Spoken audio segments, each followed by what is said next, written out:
My name is Alan Morrison. I'm the business manager of the General Conference and serve on staff here at GCFA as the Director of Support Services.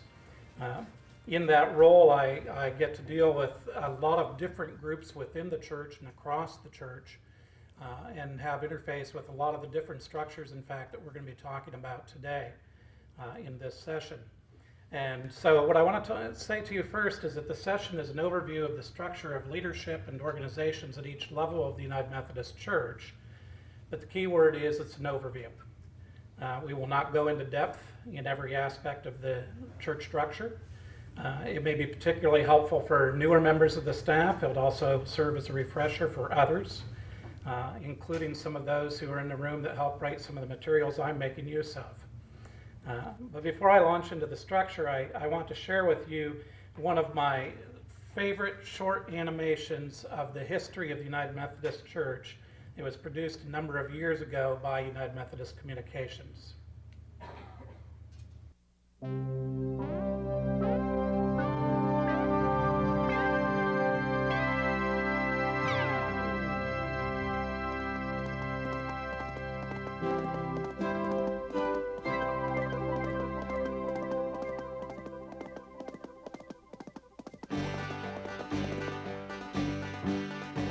Well, back when our country was very young, John Wesley said, there's a job to be done. Young Francis Asbury said, send me.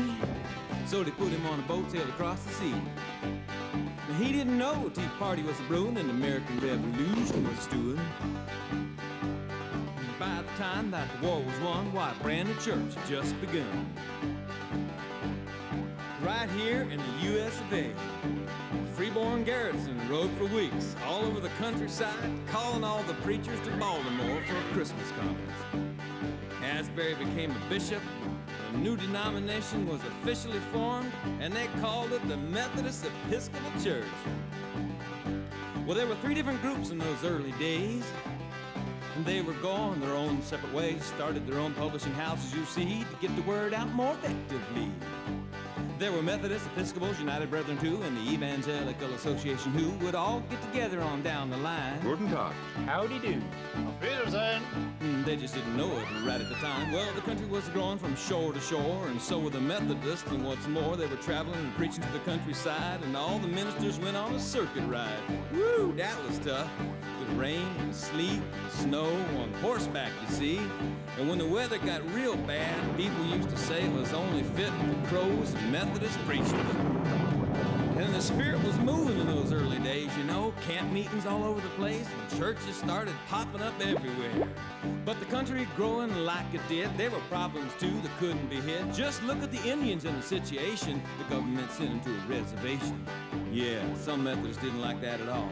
They marched right along with them on the Trail of Tears out west. Now the nation wasn't even a century old when somebody yelled, California gold! Come and get it. Half the country went out west, including some of those Methodists. Of course, there were other folks already out there. Wonder what they thought. ¿Qué revolú es este?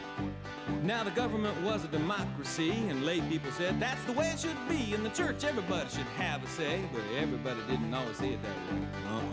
Then somebody else said the land of the free's got to do something about slavery. No sooner had they opened their mouth and the war broke out between the North and the South. There were Methodists on both sides. When it was all over, folks began to see all of God's children got to be free. That wasn't the end of it. Even today, the struggle goes on. Now the nation was growing by leaps and bounds, and everywhere Methodists could be found. They started missions and hospitals, colleges too. They went to India and China and Timbuktu. Now the age of the machine soon was here, and there were cities and factories far and near, and the Methodists saw there were workers in need, so they adopted themselves a social creed. An end to child labor. The right of workers to organize. One day of rest. And the women kept on and made some more dents, and finally got seated at General Conference. And they worked real hard to get the right to vote and put up the first sail on the temperance boat. Well, been through a lot in 200 years, been war and gore and lots of tears. Some of those folks who split back then decided to get together again. Now we have our fussing and fighting and fits, but we're still called United Methodist. Now ain't that something?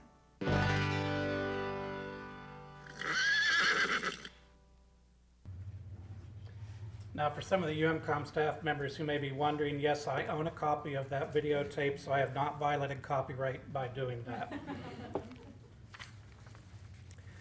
Polity, the word in itself means system of governance.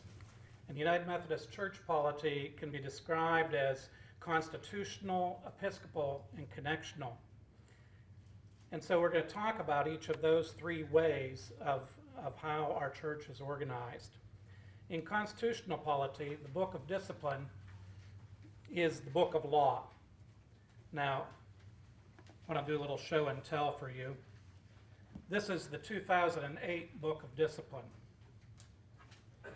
This is a 1924 book of discipline, grown a little bit in size of page across the years. And a companion piece that goes with that is the book of resolutions, which talks about the different stances of the church on a variety of issues. That's the 2008 edition. I think this is the earliest edition of the Book of Resolutions, which was 1968. So you can see a little bit of comparison there. Now, in truth, we probably didn't really have this few positions on things.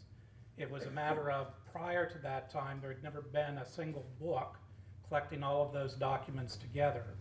And so this was a first time around and still in the process of collecting those items together. So when you write those petitions to General Conference, those are the two books that you are making a lot of effect on by what you do.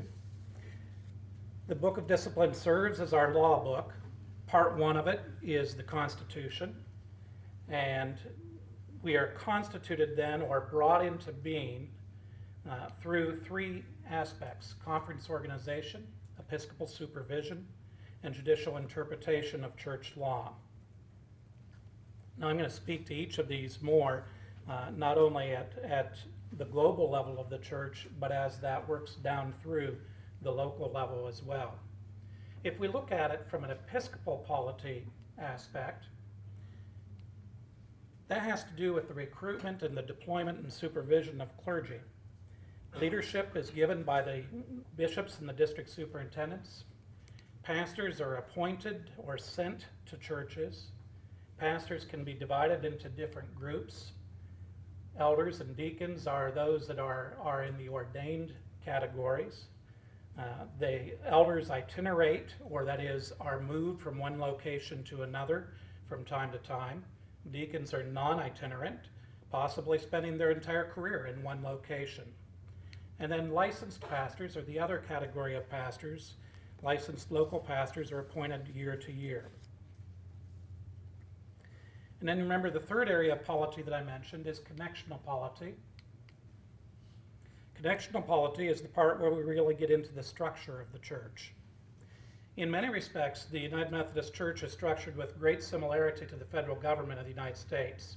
In secular government, those branches are referred to as the legislative branch, the executive branch, and the judicial branch.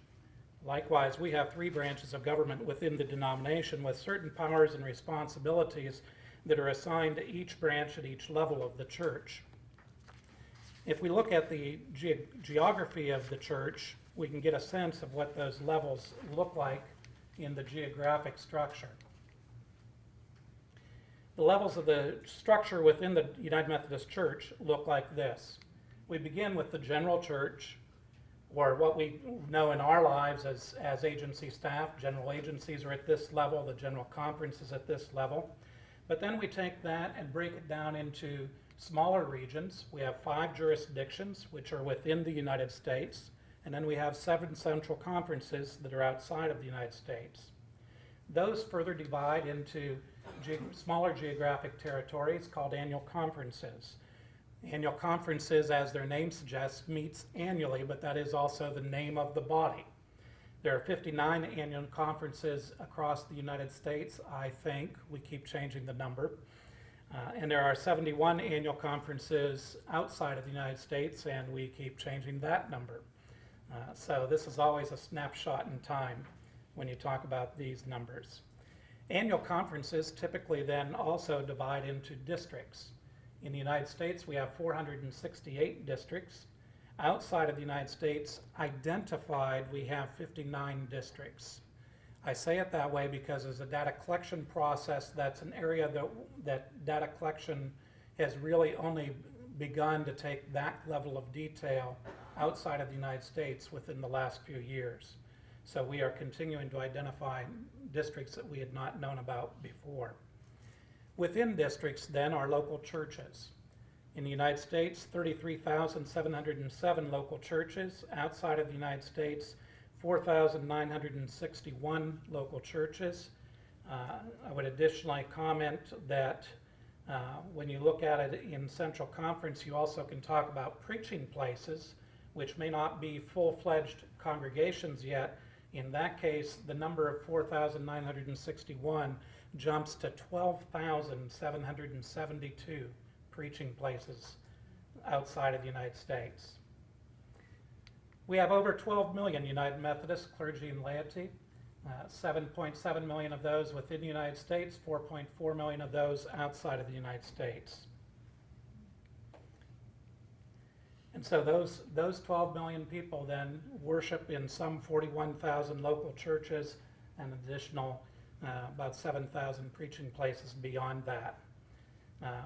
And again, if you think about this structure, then those members in those churches then relate to the districts, relate to the annual conferences that then make up the jurisdictions, the central conferences, and ultimately the general church.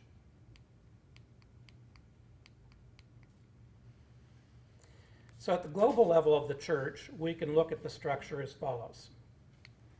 The legislative branch is the General Conference. It meets every 4 years. The General Conference consists of an equal number of lay and clergy delegates elected by their respective annual conferences.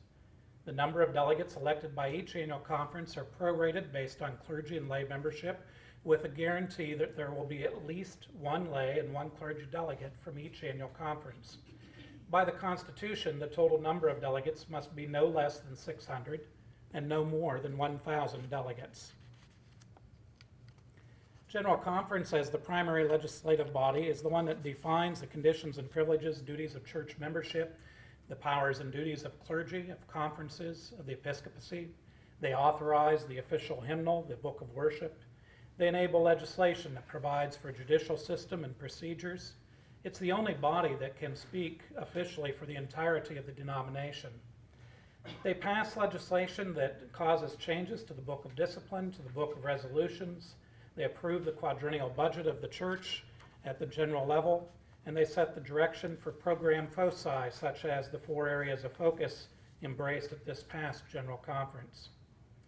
Our executive branch at this level is the Council of Bishops. It's led by a president of the council. The president of the council is not the senior bishop or a pope, but a presiding officer who acts then as the spokesperson for the council. Our judicial branch at this level is the Judicial Council. Lay and clergy members of the church elected by the General Conference serve for a term of 8 years. They make rulings on the constitutionality of actions of the General Conference, and they review rulings of bishops made during the sessions of annual conference. The Judicial Council, like the Supreme Court of the United States, has a primary function to make rulings about the constitutionality of actions taken or actions being proposed to be taken. In other words, are they permissible? Are they in accord with and not contrary to the principles that are laid out in our Constitution? The next smaller geographic structure within the United States are the jurisdictional conferences, and outside of the United States, they are called central conferences. A conference meets every 4 years at this level of the church, consisting of lay and clergy delegates elected by the respective annual conferences. Duties, activities, and programming do vary by region, but one of the primary responsibilities is the election and assignment of bishops within the jurisdiction or central conference boundaries. The College of Bishops consists of the bishops from within that jurisdiction or central conference.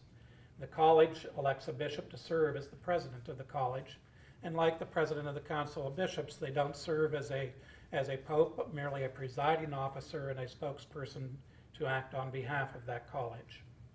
There is a judicial process related to the rights and responsibilities of bishops that operates at this level of the church. An annual conference is a regional organizational unit of the United Methodist Church. It is considered the basic or foundational unit of organization within the United Methodist Church. The resourcing at the annual conference focuses on the mission and ministry within the geographic boundaries, but also to the world through mission work and apportionments. As noted by its name, it also meets annually, and the meeting consists of an equal number of lay and clergy members, including at least one lay person from each pastoral charge. The conference is a time to review and approve ministerial credentials, to review and set direction of ministry and mission for the annual conference, to adopt policy resolutions, including an annual budget for the annual conference, and to strengthen the spiritual life of the church leadership. The resident bishop serves as the presiding officer of the annual conference, both during the annual meeting and throughout the year. The bishop is appointed by the Jurisdictional Committee on Episcopacy. And there is a judicial process that operates at this level related to the rights and responsibilities of pastors. Annual conferences are then divided into districts. The legislative branch for the district is the district conference. It consists of laity and clergy. It meets annually. There can be a wide variance of the amount of activity or programming that you may see at the district level based on the annual conference as well as upon the district, but its focus is primarily on the ministries within its geography. There will be an election of lay and clergy members of churches that will serve then on a variety of district committees, as well as in some cases that's where they are elected to serve on annual conference committees. The executive branch for the district is the district superintendent. The district superintendent is appointed by the resident bishop of the annual conference and acts as an extension of the authority of the bishop. There is a judicial process also at this level. It relates to the rights and responsibilities of the laity. That's one of the things that we don't hear real often in the United Methodist Church, and many people don't realize that just as clergy members can be brought up on charges under the discipline of the United Methodist Church, likewise, so too can lay members. At the local church level, the local church or congregation has an annual meeting called a charge conference. This is the basic policy-making body or legislative branch of the local church. The charge conference consists of specific elected leadership of the congregation. It sets the pastor's salary. It makes decisions regarding ownership of property and indebtedness. It elects the leadership of the church. It endorses candidates for ministry. It reviews the congregation's ministries, among other duties. The meeting can also be called as a church conference, extending its membership not just to the elected leadership of the church, but also to include all of the professing members of the congregation. The executive branch is lived out through the pastor in charge. The pastor is appointed by the bishop, sent by the annual conference, supervised by the district superintendent. This relationship clearly separates us from those denominations in which the pastor is called by the congregation. There is no judicial process that operates at this level of the church. Now, the structure we have just laid out could be looked at on a grid chart like this, where we see the legislative, executive, and judicial branches as the primary structures at each level of the United Methodist Church. This chart summarizes how those branches are lived out at each of those levels. And of course, one of the favorite questions that I get asked, especially when dealing with those who are not United Methodists, is, so where is your headquarters? And by this chart, you can see that the answer is, we don't have a headquarters. That's not the nature of our structure. And where the metaphor of the federal government then stops as being an effective vehicle to talk about our structure within the United Methodist Church is when we get to the area of general agencies. There is some similarity in that at the federal government level you have what are called departments, Department of Defense, Department of Education, etc. But at the federal level, they are an extension of the executive branch. In the United Methodist Church, the general agencies are not an extension of the executive branch. They don't fit into that mold or that structure that we've just talked about. At each level of the church, there are a number of committees, task forces, boards, commissions, councils, sometimes collectively referred to as agencies. Some of them are required in very precise forms. Others are optional or may be accomplished by combining a variety of alternative structures together. Those agencies are either amenable to a senior agency, such as the church council in a local church, or directly to the legislative body of the church at that level. We work for what is known as general agencies. There are 13 general agencies, with each focusing on a particular aspect of ministry. Now, I'm not going to try to tell you every function that every agency does. I don't think I could do that, in all honesty. I don't think I know that much. But I do want to give you a thumbnail of the major functions of each of the general agencies. The General Council on Finance and Administration coordinates and administers the finances of the church at the national and international level. It receives, disperses, and accounts for the general church funds. It safeguards the church's legal interests and rights. It compiles and publishes denominational records. The General Board of Church and Society serves as the chief social action and public policy agency addressing U.S. domestic and international issues. It analyzes social trends and the underlying ethical values, systemic alternatives, and strategies for achieving social change. It develops, promotes, and distributes resources to inform, motivate, train, organize, and build networks for action towards social justice. The General Board of Discipleship develops resources for the local church and provides training for laity and clergy to help congregations.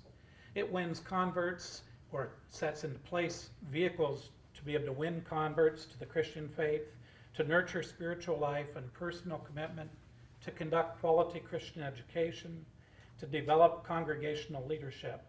It also coordinates youth and young adult ministries within the denomination. The General Board of Global Ministries enables congregations and annual conferences to participate in mission activity. It recruits, sends, and receives missionaries across racial, cultural, national, and political boundaries. It promotes Christian unity through witness and service with ecumenical councils and churches. It supports women in their commitment and leadership in church mission. It operates the Advance, UMCOR, and UMVIM. The General Board of Higher Education and Ministry prepares men and women for ordained and other designated ministries within the United Methodist Church. It maintains relationships with these individuals and develops standards and procedures for certification in ministry careers. It represents the church in the world of higher education. It maintains contacts with annual conferences in regard to the character and continuing education of the church's professional leadership. The General Board of Pension and Health Benefits provides pension programs that include employer contributions, pre-tax and after-tax 403(b) personal contributions, death and long-term disability and other welfare benefits, comprehensive medical coverage program. It seeks investments that make a positive contribution toward realizing the church's social principles.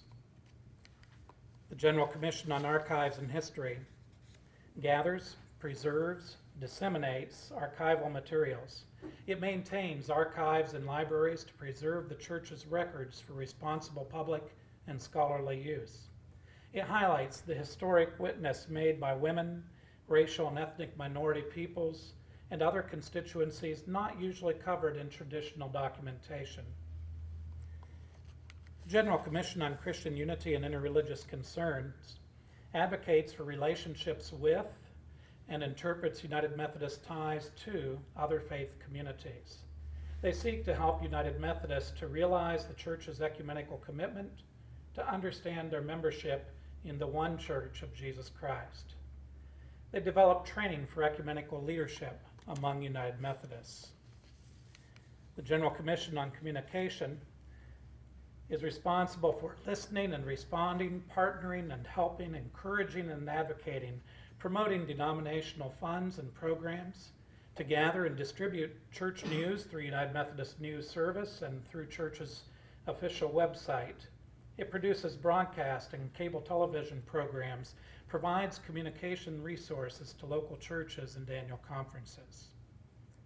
The General Commission on Religion and Race challenges the church to the full and equal participation of racial and ethnic minority constituencies in the church's life and mission through advocacy, counseling, consulting, and investigating. It assists annual conferences in developing programs and policies designed to achieve inclusiveness. The General Commission on Status and Role of Women challenges the church to work toward the full and equal responsibility and participation of women in the church's life and ministry. It advocates for women within the church. It develops policies and strategies to address and eradicate all forms of sexism, including sexual harassment. It develops language guidelines that is inclusive of all persons and reflective of the fullness of God. General Commission on United Methodist Men coordinates resources on evangelism, mission, stewardship, spiritual development, and the men's role in society. It serves as a clearinghouse for chartering information, funding, and programming ideas related issues facing United Methodist men's groups at the local, district, and conference levels. It interprets and promotes the use of scouting, 4-H club, campfire programs as strategic opportunities for local church ministries for children, youth, and young adults. The United Methodist Publishing House publishes and distributes educational, inspirational, scholarly, and practical resources and services the ministries of individuals, congregations, and the Connectional Church, including such things as the Disciple Bible Study, the United Methodist Hymnal, the Book of Worship, the Book of Discipline, thousands of other books, curriculum resources, periodicals, DVDs, videos, electronic products, church supplies, sanctuary and school equipment, choir robes, and many other products. The Connectional Table is not a general agency, but instead they are the place that serves as a coordination of mission and ministry of the denomination. The membership of the body includes clergy and lay members elected from jurisdictional and central conferences, the general agency presidents, and general secretaries, members from the denomination's racial and ethnic caucuses. Many annual conferences likewise have a similar body as a connecting place for the leadership of various annual conference agencies to come together for coordination. One of the key words is the word connectionalism. There are implications of connectionalism within the United Methodist Church that are lived out in the structure that we've reviewed today. Shared mission, ministry, ethos, and tradition of faith, an inclusive membership, pastors that are sent rather than called, democratic ethos in the form of mutual support and accountability, local church property being held in trust for the United Methodist Church, and resourcing through the work of the general agencies. Now, much of the material that I've used today came from the United Methodist Handbook, Together We Can, as its current edition's name. I can tell you that I think this is its third edition, I think fourth? More. Okay. I've been aware of it for at least 3 editions or 4 editions. Have found this to be a very helpful booklet to do with confirmation classes and new member classes within the local church setting. Great way of talking about the denomination and getting to capture a lot of this in some very visual ways through charts and graphs. I do have copies here available that you can pick up afterwards. Also, of course, the Book of Discipline is another resource that you can spend some time with, especially on sleepless nights. And another great place, great resource is umc.org, particularly the About the United Methodist Church pages. And you may also want to consider taking the online course, United Methodism 101. InfoServe can also answer specific questions that you might not find in other places. Again, this is a well-kept secret across the years I've found too often. It started as a 1-800 number, and now it lives in the world of the web. I remember learning about this when I was very, very young, so I'm not sure again how many years it's been in existence, but it's been a long time. And it's been one of those places where anybody can call or now email to or go online and fill out the form online and be able to get any question you need answered. Well, thank you for your time today. I hope you found this useful, and third time was the charm. The snow stayed away this time. So, thank you.